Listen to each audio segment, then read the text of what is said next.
like that when they get out. But Sorry, they feel like falling text off. message interrupted the dang video. I got a text message that stopped the video for a How second. long ago? Just a second ago. So you just continue. Yeah, just go back a few seconds. I'm talking about Bible thumpers. What I call Bible thumper is somebody who's in prison. Jesus this, Jesus that, and I'm not trying to say like you don't need to do that. That's great. That's but then when they get awesome. out though, then they're out there doing the most. Yeah, by the way. A couple of months later, they might still be about God and Jesus, and they want to come, put stuff in your ear like you don't know what's up, and it's like, oh, you need to, you're not connected with God because this and this and this. I can't stand people like that.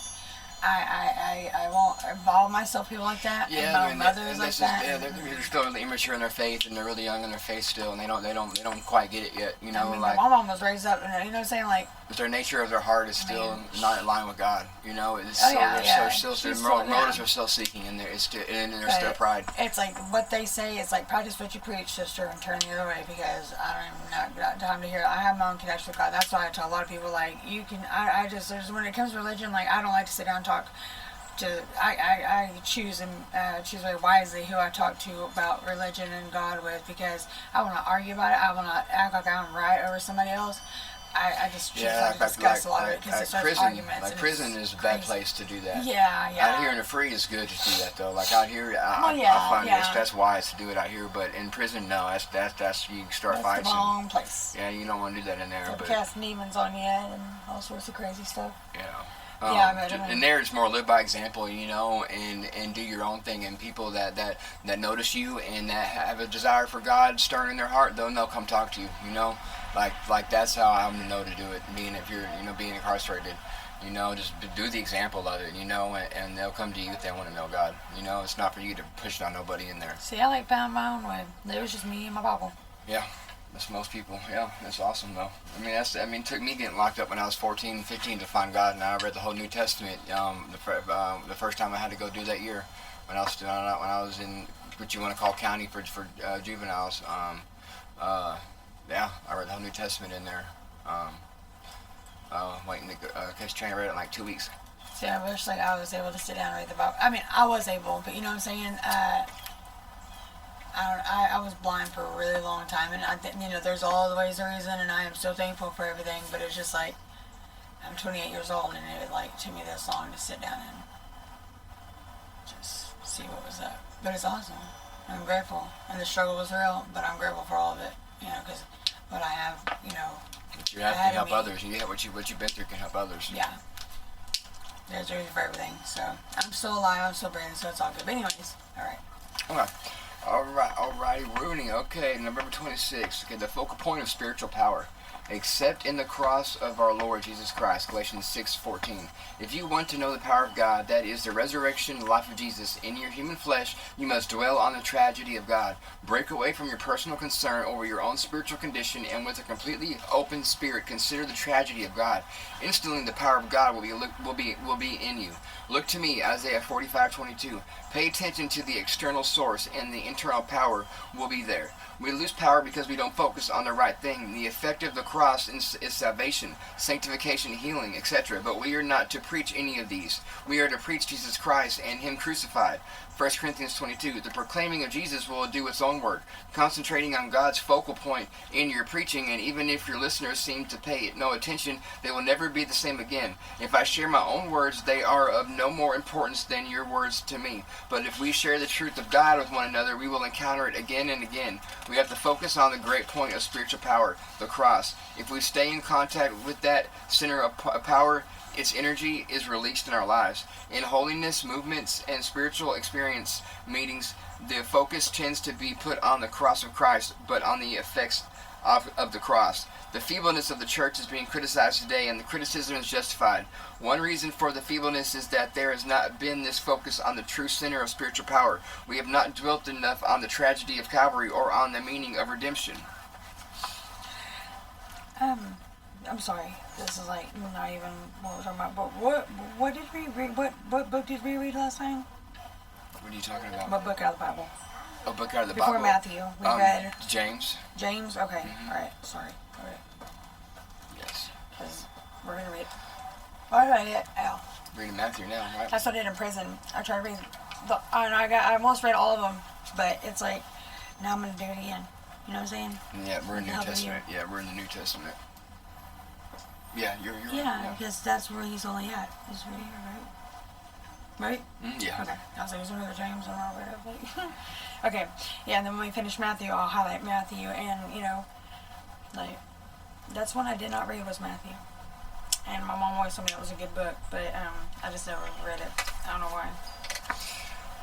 Okay, but yeah, so like I mean, I kind of see where this one's talking about, like, I mean, people like to share their experiences about with God, and and why they believe in Him and stuff, and this and that, and what He's doing for them, but we miss the point of Him, and that's what God did. God sent His Son down here to die, and brutally murdered, by sinners, to save us. Like, man, like it's just Chris. It's the love in that. The love in that is just is so amazing, and I mean, to have a God that we have, we're so fortunate. I mean, like we can be like any other creature out there in the universe, and not have a God like we have, and I wouldn't like that. I wouldn't want that life. I know that.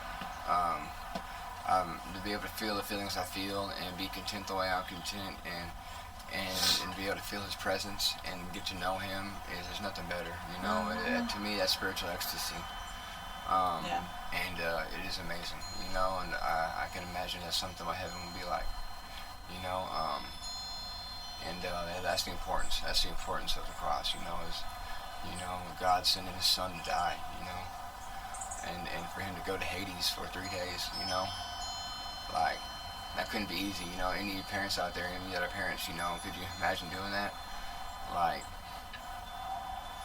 even knowing the outcome, what I'm saying, just the fact that you have to go through that much pain, and suffering, by people that mocked and spit at Him, what I'm saying, like, but He did it for us, we don't deserve it, so, definitely, at least we can do is give Him our lives, what I'm saying, like, that's the least I feel like We deserve it. It's. I don't think we do. We all deserve it. That's why He did it, but it's the ones who don't appreciate it. I mean, no. I mean, it straight tells in the Bible that none of us deserve it. That's not why He's saved us or whatever. That we all fall short of the glory of God. We're all sinners. If Jesus Christ did not stand in our place, He couldn't even look at us. Like we would be like we're nothing. What I'm saying? Like, because of the sin in our lives. You need to read a little more of the Bible. Like you get a better understanding on that. But yeah, yeah, God is awesome. He is so cool. So thankful for Him.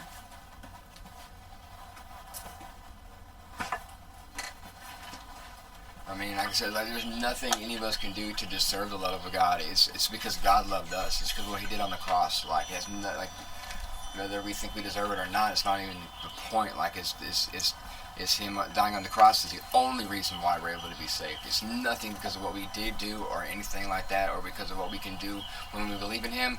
None of that mattered. None of that matters. It's about God. It's His story. It's I don't know. You just gotta read more of the Bible and stuff, and you get more familiar with that, and knowing like humble you to know that like there's nothing that like without Him we would be fucked for real, like straight fucked.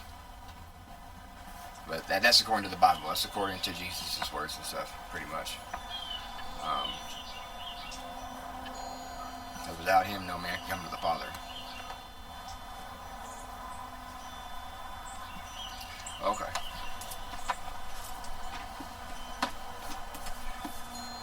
Greg, course of daily power. That's one of your new ones. That's one of your new books. Yeah. So daily power, November 26th. These trials will show that your faith is genuine. It is being tested as fire tests and purifies gold. Though your faith is far more precious than mere gold. 1 Peter 1:7. How do you respond when you're facing a trial? While some people resist having their faith tested, they often overlook how trials make us stronger. A faith that has been tested is a faith that can be trusted.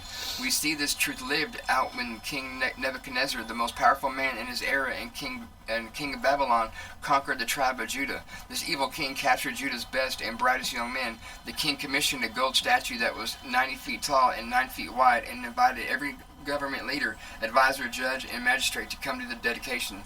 When everyone heard the sound of music, they were commanded to bow down and worship the golden statue. Anyone who didn't would be thrown into a blazing furnace. So when the music started, everyone bowed low except for the 3 faith-filled teenagers who continued standing tall. So the king had the furnace heated up to 7 times its normal temperature and threw them in.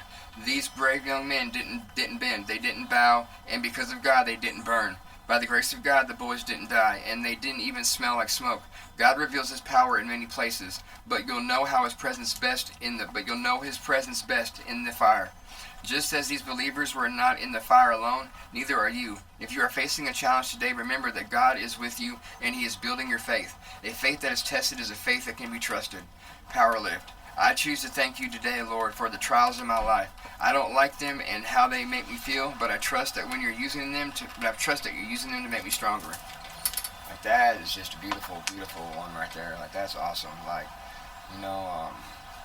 everything, all the hurts, all the pains we go through, it's for something, it's for a greater purpose, and it's to honor God, but at the same time, it's to shape our character and to mold us into better people,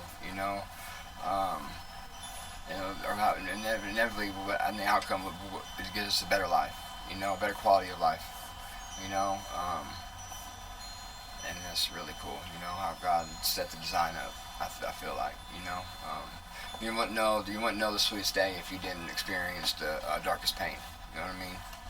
So, like, I feel like how deep your pain is how high your gratefulness can be. And that's awesome. That makes the pain worth it. I feel like. Mm-hmm.